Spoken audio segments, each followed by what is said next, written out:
If you were born 10,000 years ago, there is a real chance you'd already be dead. Not from old age, not from a dramatic accident, just from living a normal day in the wrong era. For most of human history, average life expectancy hovered between 30 and 35 years. That number is misleading, though.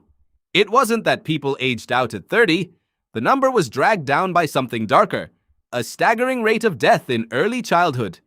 Anthropologist Hilliard Kaplan, who studied mortality across hunter-gatherer societies including the Hadza and the Ache, found nearly half of all children died before adolescence. Infection, diarrhea, malnutrition, a simple cut that turned septic with no antibiotics to stop it. If you made it past 15, your odds of reaching 60 were actually far better than that average suggests. Getting there was the hard part. Consider childbirth itself.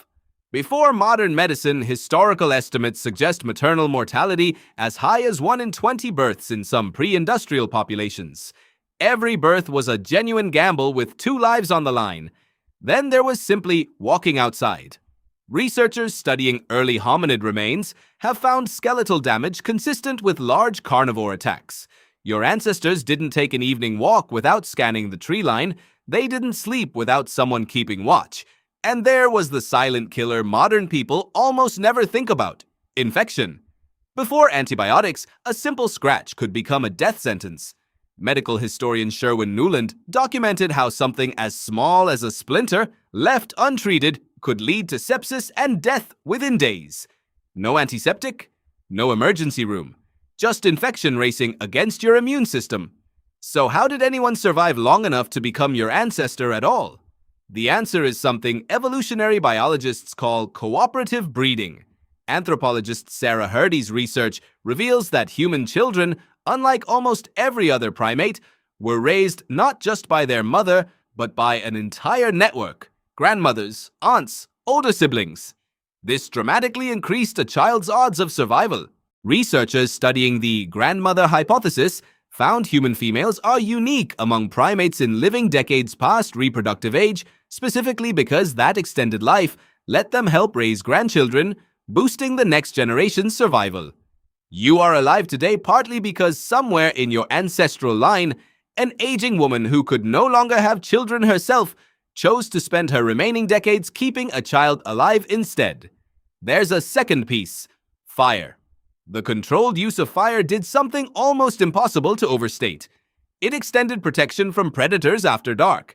It made food safer and more digestible, freeing enormous caloric energy. Researcher Richard Wrangham at Harvard has argued that cooking, made possible by fire, allowed the human brain to grow to its current size, since cooked food delivers far more usable calories than raw food for the same digestive effort. Without fire, there's a real argument the human brain would never have had the energy budget to develop at all. And finally, the simplest, most overlooked mechanism of them all: the group. Humans who tried to survive alone almost never did. For long. The band of 25 to 50 people wasn't a social preference. It was a life support system. More eyes meant more warning of predators. More hands meant food shared during a bad hunt. So when you consider everything stacked against early humans, childhood disease, childbirth, predators, untreated infection, the question stops being why so many died young. The real question becomes how anyone survived at all. The answer is cooperation. Grandmothers who gave up their own reproduction to protect grandchildren. Communities who shared food during failed hunts. Fire that fed a growing brain and kept the dark at bay. None of it was guaranteed.